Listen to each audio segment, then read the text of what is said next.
Bonjour, dans Matthieu chapitre 17, un homme vient vers Jésus pour qu'il puisse libérer et guérir son fils qui est lunatique et qui souffre cruellement. Il tombe souvent dans le feu et dans l'eau et il dit avoir amené son enfant aux disciples et que les disciples n'ont rien pu faire pour lui. Jésus dit « Génération incrédule et perverse, jusqu'à quand serai-je avec vous? Jusqu'à quand vous supporterai-je? Amenez-le-moi ici. » Et là il est écrit « Jésus menaça le démon qui sortit du garçon, et celui-ci fut guéri à l'heure même. » Alors les disciples donc vont lui demander pourquoi ils n'ont pas pu chasser ce démon. Pourquoi n'avons-nous pas pu chasser ce démon? Aujourd'hui, nous voulons parler ensemble du pouvoir de vos paroles et de votre autorité. Je prie que nous ne soyons pas comme ce jour-là, les disciples ne réussissant pas à chasser un démon, mais que tout démon, tout Goliath, toute montagne, tout géant qui est là devant nous, que par la parole de Dieu dans notre bouche, par l'autorité que nous avons reçue de la part de Dieu, que toutes ces choses plient le genou et fléchissent et que le nom du Seigneur soit glorifié par l'accomplissement de la volonté parfaite de Dieu dans notre vie. Et je prie dès maintenant que la volonté du Seigneur s'accomplisse dans votre vie et que vous puissiez découvrir aujourd'hui, alors que Audrey va enseigner, que vous puissiez découvrir la puissance de vos paroles, la puissance de la parole de Dieu dans votre bouche et de votre autorité. Audrey, je te laisse la parole. Merci Jérémy, je suis ravie d'être avec vous tous là, à continuer cette série sur l'autorité du croyant. Et nous avons découvert que nous avons toute autorité, amen, notre position d'autorité. Nous avons aussi vu que nous n'avons pas autorité, amen, sur la volonté des autres et le territoire des autres, mais que nous avons une juridiction. Et nous allons découvrir aujourd'hui que c'est au travers de nos paroles que nous exerçons l'autorité. On voit dans Proverbe 18, verset 21, le proverbe nous dit que la mort et la vie sont au pouvoir de la langue. Voyez, juste là dans votre bouche, c'est l'instrument que Dieu nous a donné pour exercer toute autorité. Amen. Vous vous rappelez notre verset un petit peu clé et favori dans cette série, Matthieu 16, verset 19, et je la lis de nouveau dans la version complète juive que j'ai traduite de l'anglais au français. Alors, n'essayez pas d'aller la trouver en français, je ne pense pas qu'elle y soit. Mais bref, il dit « Je vous donnerai les clés du royaume des cieux. Tout ce que vous interdirez sur la terre sera interdit au ciel. Et tout ce que vous autoriserez sur la terre sera permis au ciel. » Et le ciel, ce n'est pas là où est le trône de Dieu, parce que ce n'est pas nous qui disons à Dieu qu'est-ce qu'il doit faire, mais on parle du monde spirituel en lequel l'ennemi vit et demeure. Amen. Ce monde spirituel. Et alors, nous découvrons que pour exercer cette autorité au travers de nos paroles qui sont si puissantes, cette langue qui est un instrument pour exercer l'autorité, nous devons apprendre à parler aux problèmes directement. On voit Marc 11, 23, c'est un verset qui est souvent très connu. Il dit, en vérité, Jésus, en fin de compte, enseignait aux disciples. Il venait de parler à un figuier. Ça paraît un peu bizarre, n'est-ce pas? Jésus a parlé à un arbre. Et il a maudit, il lui a commandé, il lui a dit, tu n'auras plus jamais de fruits. Pourquoi? Parce que cet arbre avait plein de feuilles et aucun fruit. Il était supposé avoir des fruits s'il avait des feuilles. Bref, et alors là, Jésus l'a maudit comment? En lui parlant. Il a parlé à un figuier. Il a exercé l'autorité sur ce figuier en parlant, en ouvrant la bouche. Et alors là, dans Marc 11, 23, il dit, « En vérité, je vous le dis, quiconque dira à cette montagne, » j'aimerais faire une petite parenthèse, quiconque, ça veut dire nous tous, nous toutes, nous n'avons pas besoin d'avoir un brevet théologique, nous n'avons pas besoin d'être nés de nouveau pendant 60 ans pour exercer l'autorité. Le moment où vous avez reçu Jésus comme votre Seigneur et votre Sauveur, on investit l'autorité dans vos vies. Amen. Et là, il dit quiconque, ça veut dire nous tous, nous toutes, dira à cette montagne, Et j'aimerais aussi rajouter que, voyez, la plupart des gens, qu'est-ce qu'ils font? Ils parlent à Dieu, ils demandent à Dieu de parler à la montagne. Ils disent, Dieu, enlève la maladie, Dieu, fais ceci, chasse le démon. Et Dieu dit non. Dieu ne va pas faire ce qu'il nous a commandé de faire. Il nous a donné toute autorité et il nous a commandé, il dit, quiconque dira à cette montagne, ôte-toi de là et jette-toi dans la mer, et ne doutera pas dans son cœur, mais croit que ce qu'il dit se fera, il le verra s'accomplir. Vous savez, c'est ce que Jésus a fait. Dans son ministère, pendant 3 ans et demi, c'est ce qu'il a fait. Il a parlé comme un figuier. Il a parlé aux problèmes, aux montagnes, aux démons, aux maladies. On voit par exemple dans Luc 4,39 qu'il a réprimandé la fièvre. Alors qu'il était là, près de la belle-mère de Pierre. Il a réprimandé la fièvre, ça veut dire qu'il a parlé à la fièvre, il a dit, fièvre, sors de son corps, tout de suite. Alléluia. Il a parlé à la maladie dans Luc 7,9. Alléluia. On vient même de voir dans Matthieu 17. Jérémie nous a parlé de Jésus qui a chassé un démon. Et il n'a pas passé des heures et des heures à chasser ce démon. Il a dit il a parlé, il a dit, sors de ce petit garçon. Et dans l'heure, hop, le garçon a été libre. Et vous savez, on voit aussi Jésus chassait les démons. La parole dit avec le doigt de Dieu. Alléluia. Moi, j'aime bien dire cela. Jésus chassait les démons pas avec la main. Il n'utilisait même pas le bras. Il utilisait le doigt. Vous voyez, comme on chasse une mouche, on peut chasser les démons. Et on n'a pas besoin de passer des heures et des heures à faire des mains de fer avec le diable. Non. Quand on comprend qu'on a toute autorité, qu'on est loin au-dessus, un mot est suffisant.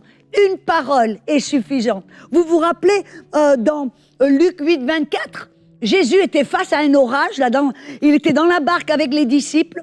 Jésus, lui, face à l'ouragan ou à l'orage, il était endormi dans la barque.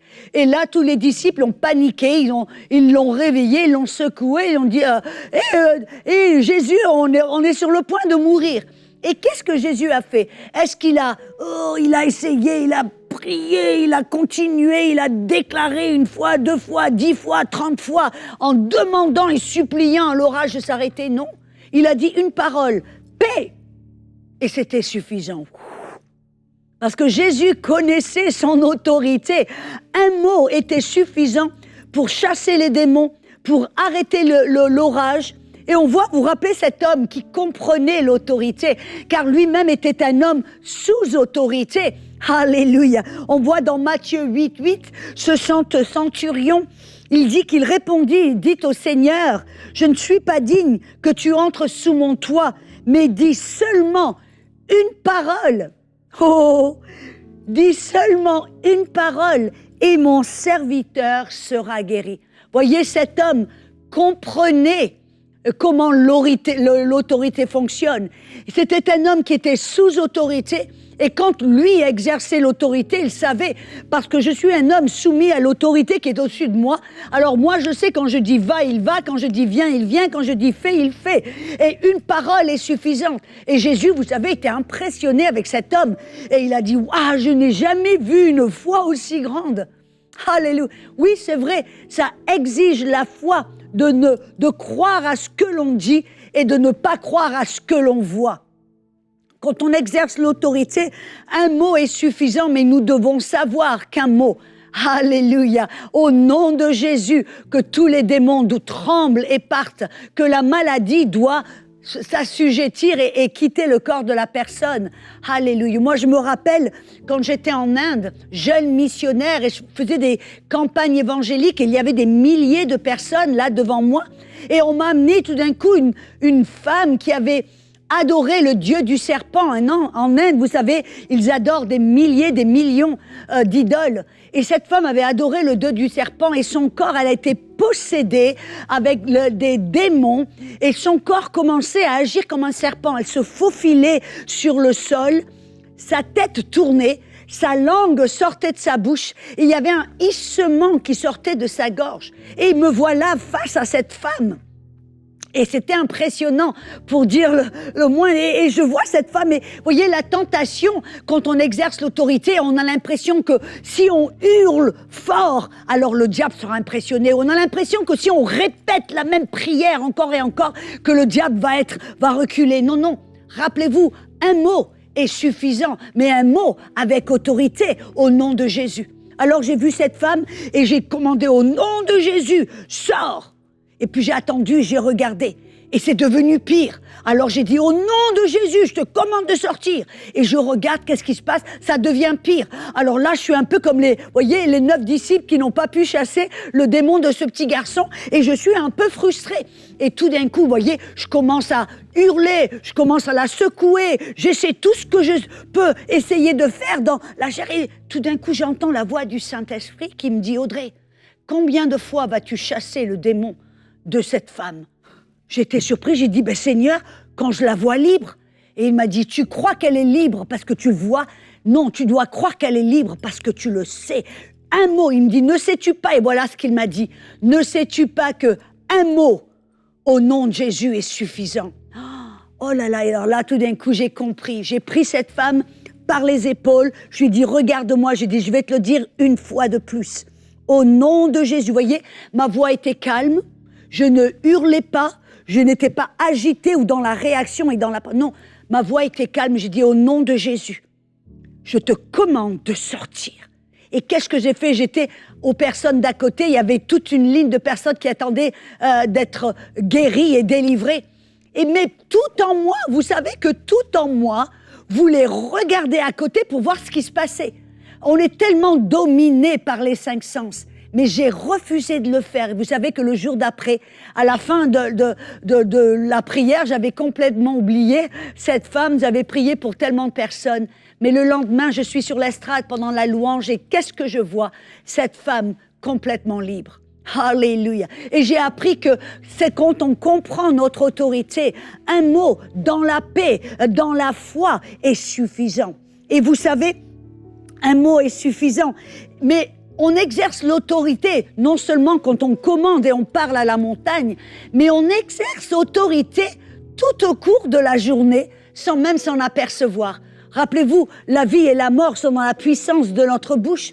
Nous parlons tout au cours de la journée, et même sans s'en rendre compte, on est en train d'exercer autorité. On interdit certaines choses, on permet d'autres choses au travers des paroles qui sortent de notre bouche.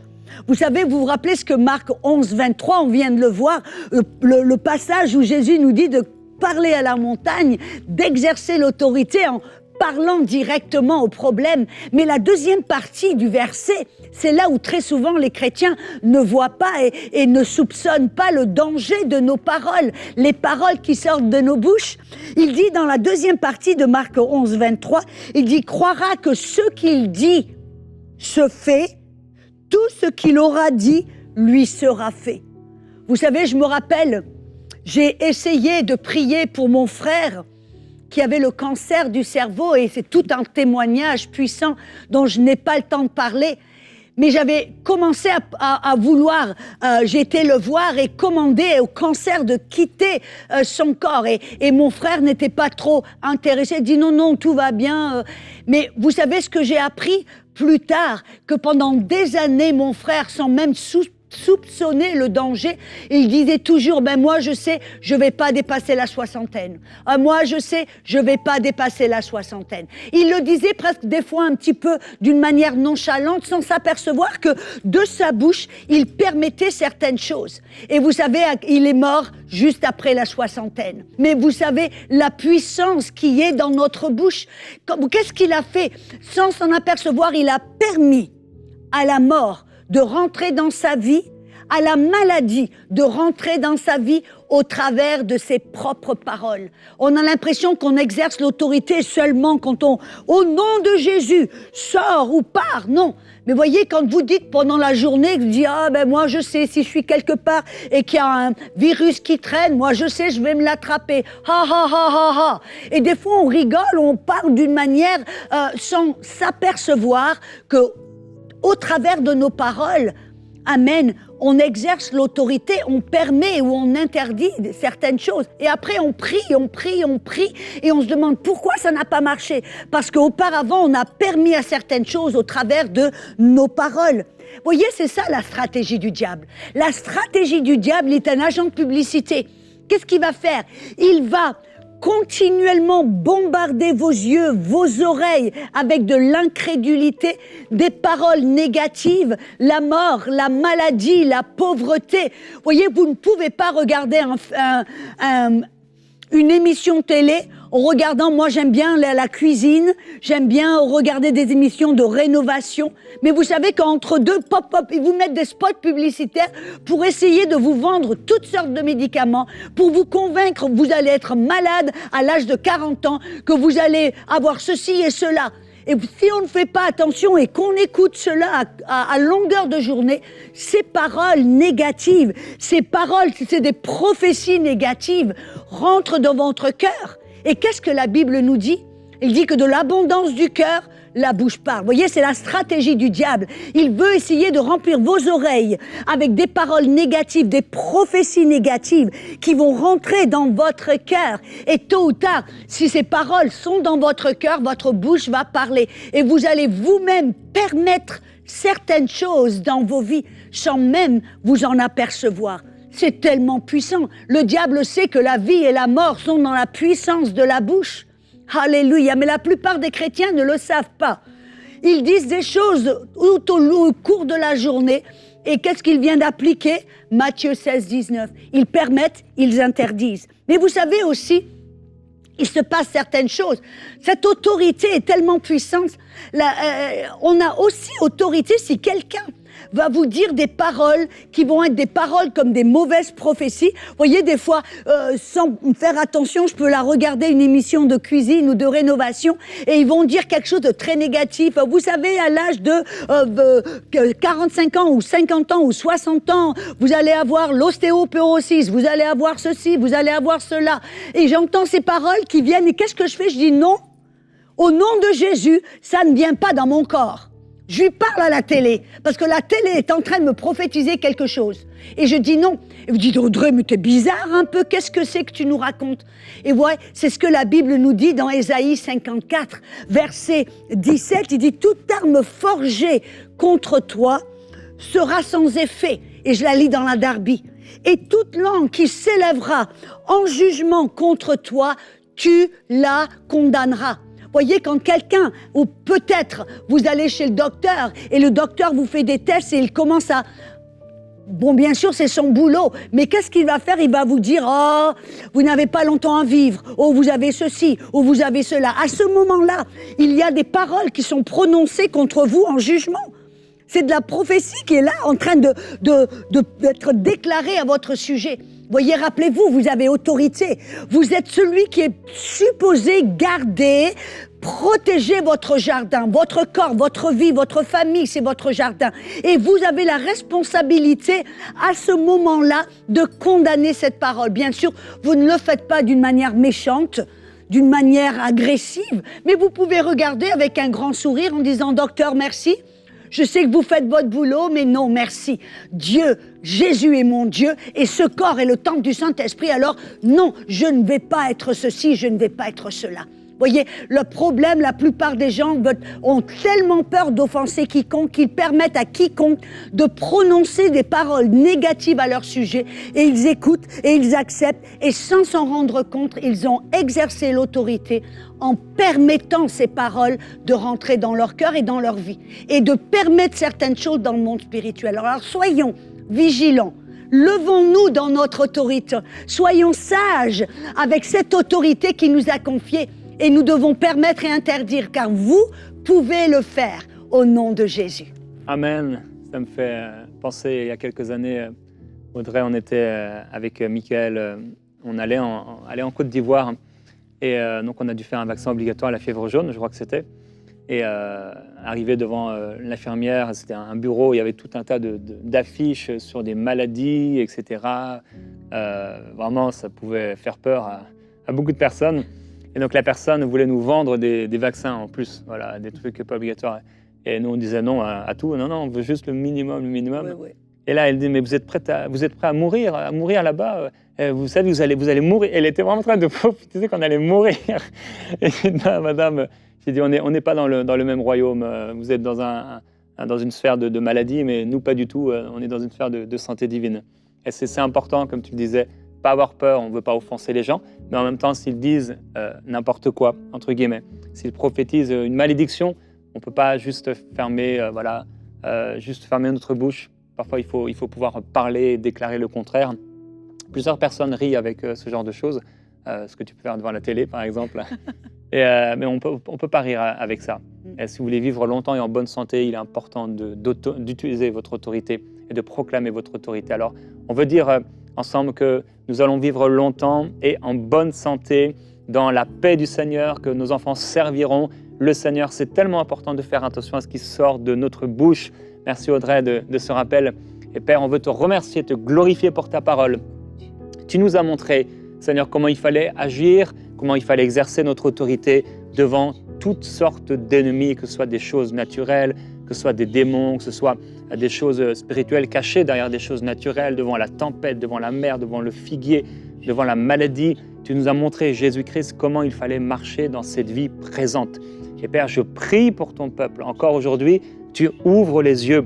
Il y a des personnes qui rient avec cela, ils plaisantent avec cela, ils se moquent du message de la foi et ils se disent que c'est n'importe quoi. Mais je prie, Père, que même ceux qui sont rebelles à ta parole, rebelles à la vérité, qu'aujourd'hui, leur cœur puisse vraiment se soumettre à toi et recevoir avec douceur cette parole qui peut sauver leur âme, qui peut sauver leur vie. Ouvre leurs yeux, Seigneur. Nous voulons proclamer les choses vraies, les choses justes. Je te remercie. Et si quelqu'un, tu es en train de m'écouter et tu as régulièrement confessé des choses comme Audrey le disait avec son frère, là, je ne vivrai pas, je ne dépasserai pas 60 ans. Peut-être tu as déclaré ces choses sur ta vie, ou tu déclares ces choses sur tes enfants, ou tu déclares la maladie régulièrement dans ta maison, et tes enfants, tu es en train de les empoisonner, tu empoisonnes ta maison, tu empoisonnes ta famille toi-même, alors que tu puisses te repentir dans ce temps de prière. Et vraiment, Seigneur, je te demande pardon, et je veux déraciner ce que j'ai planté. Et non seulement tu le fais dans la prière, mais aussi tu vas devoir le faire devant tes enfants et les personnes qui ont entendu ces choses et leur demander pardon. Voilà, papa a dit ça, maman a dit ça, et c'est pas vrai. Et voilà ce que dit la parole de Dieu. Alors, Seigneur, je te remercie pour ces personnes qui font preuve de repentance. Encore, ouvre leurs yeux, vraiment l'esprit, leur cœur, et que leur entendement, et qu'ils puissent amener la vérité là où il y a eu du mensonge qui a été planté, qui a été semé. Dans les maisons, Seigneur, je prie que s'il y a eu des choses qui ont été plantées dans le cœur de nos enfants, que cela soit déraciné et que la vérité de ta parole soit plantée en eux afin qu'ils aient aucune peur. La peur d'échouer, la peur d'être pauvre, la peur de ne jamais se marier, la peur de ne pas avoir d'enfant, la peur de tomber malade, la peur d'avoir un accident, la peur de ceci, de cela. Seigneur, que toutes ces peurs soient ôtées de leur cœur au nom de Jésus-Christ. Nous te glorifions, Seigneur. Alléluia. Je viens de ressentir, alors qu'on était là assis, qu'il y a des personnes, vous avez entendu ce message, et tout d'un coup, vous avez été remplis de condamnation. Je crois que c'est plus qu'une personne. Vous avez peut-être, au travers de vos paroles ou de votre passivité, vous avez permis certaines choses, et ça vous a coûté la santé ou la vie de votre enfant. Et tout d'un coup, vous vous sentez là, complètement dans la condamnation. Je veux vraiment envoyer un appel en disant, ce n'est pas pour qu'on soit dans la paranoïa, ce n'est pas pour qu'on soit dans la condamnation. Et si tout d'un coup vous êtes aperçu, c'est moi, je n'ai pas pris la position, je n'ai pas exercé autorité, j'ai permis, j'ai parlé, j'ai fait ceci, j'ai fait cela. Simplement dites, Seigneur, je pardonne-moi, mais ne prenez pas le joug de la condamnation. Permettez à Dieu de vous pardonner, de vous nettoyer. Relevez-vous. Si une personne tombe 7 fois elle se relève. Relevez-vous et dites, ok, maintenant je vois, je comprends. Et allez de l'avant dans cette autorité que Dieu vous a donnée. Mais je déclare au nom de Jésus que la condamnation ne vous appartient pas, que vous êtes libre de toute condamnation, que vous puissiez à l'instant même vous pardonner vous-même en disant « Oh Seigneur, pardonne-moi, je ne savais pas ce que je faisais. » Et relevez-vous Relevez-vous, car Dieu est bon. Dieu est bon. Alléluia. Je crois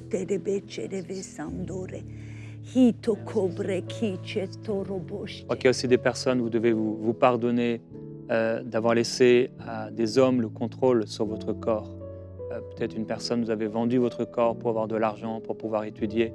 Et là aussi, le Seigneur est juste et il est plein d'amour pour vous pardonner. Vous devez vous aussi vous pardonner d'avoir laissé des hommes prendre le contrôle et l'autorité sur votre corps. Et je veux déclarer que vous avez autorité sur votre corps dans le Seigneur et que votre corps est le temple du Saint-Esprit. Votre corps est le temple du Saint-Esprit. Vous pouvez le dire avec moi, mon corps est le temple du Saint-Esprit. Il n'y aura rien de mauvais, rien d'impur qui peut rester dans mon corps. Mon corps est pur, mon corps est saint pour le Seigneur. Toute faute, toute tâche est effacée par la puissance du Seigneur. Mon corps est le temple du Saint-Esprit. Seigneur, merci parce que tu purifies, parce que tu laves, parce que tu effaces. De la même façon que tu as effacé nos transgressions, tu as effacé nos péchés. Seigneur, tu effaces aussi tout ce qui a été amené par le contrôle, là où il y a eu de l'abus. Tu viens purifier. Seigneur Jésus, merci pour ton amour merveilleux. Et tu redonnes la capacité de prendre autorité à ces personnes. Merci Père. Merci mon Dieu. Tu es saint, Seigneur. Tu es saint, Seigneur. Qui est comme toi, Seigneur. Il y en a certaines parmi vous, vous êtes affligés avec une maladie. Vous avez des symptômes qui hurlent dans votre corps. Et vous avez mal. Et vous êtes toujours dans l'attente que quelqu'un exerce leur autorité pour vous et par la maladie dans votre corps. Mais je veux vous encourager vous-même à prendre votre position d'autorité, à vous lever avec une colère sainte et à parler à votre corps là où vous êtes, à parler à votre corps, peu importe les membres de votre corps qui sont en train de souffrir, que ce soit votre foie, vos reins, votre cœur, votre tête, vos membres. Bref, vous parlez en disant au nom de Jésus, sois guéri. Douleur, je te commande de partir. Fièvre, va-t'en. Alléluia. Prenez votre autorité, parlez à votre corps, parlez à la maladie et vous la connaissez.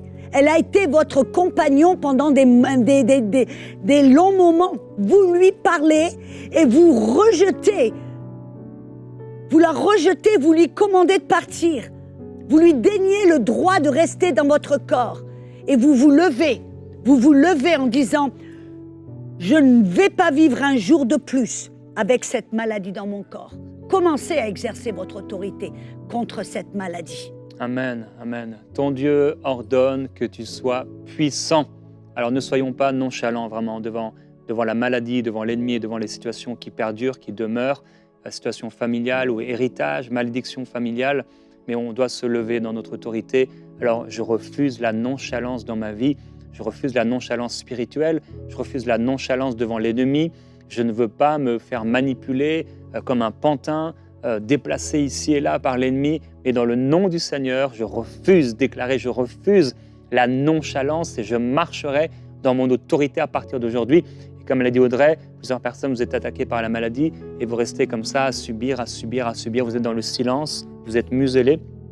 Mais ouvrez votre bouche et proclamez avec autorité que ces choses s'en vont parce qu'elles n'ont aucun droit. Ne donnez pas d'accès au diable et que vous puissiez proclamer la parole. On se retrouvera demain donc avec Audrey pour notre dernière journée de cette série dans Prière inspirée.